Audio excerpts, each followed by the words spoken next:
Bonjour à tous. Aujourd'hui, une nouvelle recette relativement économique. Je vous propose de faire une tarte raclette. C'est une tarte pomme de terre avec des tranches de fromage raclette. Alors là, j'ai décidé de vous indiquer plus souvent le prix des recettes afin de savoir où vous allez et de préciser les produits. Donc là, on est à 2,86 € la tarte. Ça fait moins de 50 centimes par personne. Avec des produits très faciles à trouver. Donc il nous faut des pommes de terre. Il nous faut 700 g de pommes de terre, plutôt à chair ferme. Ensuite, j'ai besoin de 3 œufs, 100 g de lait, une brique de crème fraîche, c'est-à-dire 200 g, 20 centilitres. J'ai compté 140 g de tranches de fromage raclette. Donc ça fait à peu près 7 tranches. Alors là, cette recette, franchement, c'est l'idéal. Après une soirée raclette, il vous reste toujours des tranches de fromage. Du coup, ça vous permet de les réutiliser. Ensuite, j'ai fait une pâte brisée. Alors ça, c'est ma recette préférée que je vous recommande les yeux fermés. Une recette sans repos, facile, rapide, économique. On est à 22 centimes la pâte brisée. J'ai remplacé le beurre par de l'huile et j'utilise de l'eau tiède. Ça permet de suite d'utiliser la pâte. Je vous mets le lien en description. À faire sans plus entendre.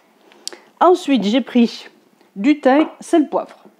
Allez, on attaque tout de suite. J'ai fait cuire mes pommes de terre 10 minutes à l'eau bouillante salée. Là, je les ai fait refroidir. Vérifiez, elles doivent être cuites, mais pas non plus s'effriter, quoi. Vous plantez la lame d'un couteau. Voilà. Ok? Allez. Donc là, ce que je vais faire, c'est que je vais couper mes pommes de terre en tranches et je vais les mettre sur ma pâte brisée. C'est parti. Hop. Donc là, je coupe des tranches d'un peu moins d'1 centimètre.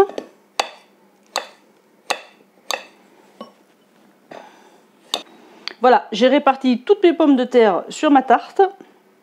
Maintenant, on va s'occuper de l'appareil, c'est-à-dire le mélange, les crèmes fraîches, œufs. Dans mon saladier, je casse mes 3 œufs.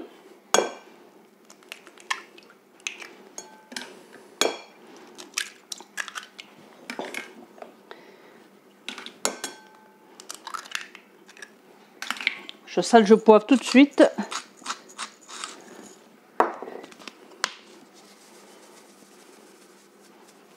Alors en fait, moi, dans la pâte brisée, j'avais déjà mis du thym, mais je vais en rajouter.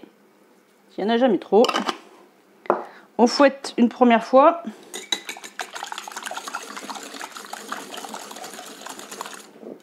On ajoute le lait.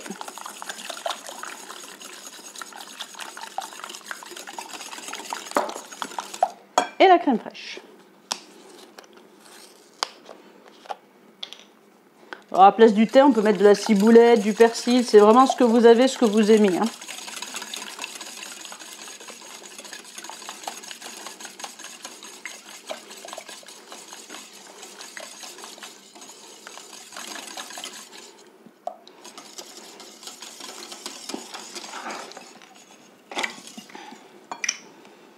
Ça, c'est mélangé.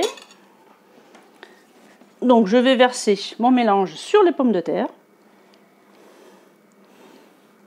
La quantité est parfaite. Et là, je vais mettre mes tranches de fromage raclette. Alors ce que je vais faire moi, c'est que je vais les couper en deux.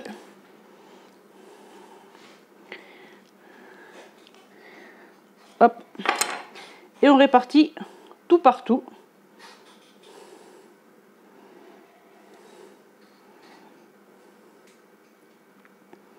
Ça.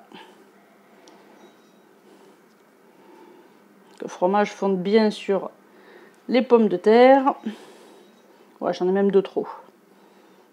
Du coup, je vais boucher un petit peu les trous. Il n'y en a pas beaucoup. Par ici. Et voilà. Super. Donc là, je vais enfourner 45 minutes à 180 degrés. Donc j'ai préchauffé mon four quand j'ai commencé la recette. Allez, j'enfourne. Et voilà, je viens de sortir la tarte raclette aux pommes de terre et aux tranches de fromage raclette.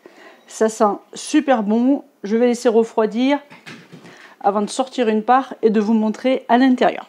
Voilà, je vous rappelle que ça revient à moins de 50 centimes par personne. Allez, on va attendre que ça refroidisse. Voilà, je vous montre la part de tarte raclette. Donc voilà, c'est beau, ça sent bon, c'est facile, c'est relativement économique. Voilà, j'espère que cette nouvelle recette vous aura plu. N'hésitez pas à me laisser un commentaire. Si vous l'avez faite, n'hésitez pas aussi à me dire si vous avez ajouté des lardons par exemple. Voilà, je vous souhaite un bon appétit, de bonnes recettes et à très bientôt.